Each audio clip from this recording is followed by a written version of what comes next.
দেশের চা শিল্পের বিকাশ, উৎপাদন সক্ষমতা বৃদ্ধি এবং শিল্পের দীর্ঘদিনের সমস্যা সমাধানে প্রয়োজনীয় সহযোগিতা দেওয়ার আশ্বাস দিয়েছেন প্রধানমন্ত্রী তারেক রহমান।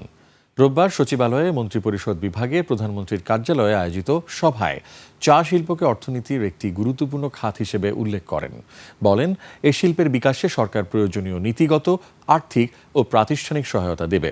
সভায় দেশের বিভিন্ন চা বাগানের মালিক ও সংশ্লিষ্ট প্রতিনিধিরা শিল্পের বর্তমান অবস্থা, উৎপাদন ব্যয় বৃদ্ধি, অর্থায়নের সংকট, জ্বালানি ব্যয় এবং আন্তর্জাতিক বাজারের প্রতিযোগিতা ধরে রাখার চ্যালেঞ্জ সহ বিভিন্ন বিষয় তুলে ধরেন।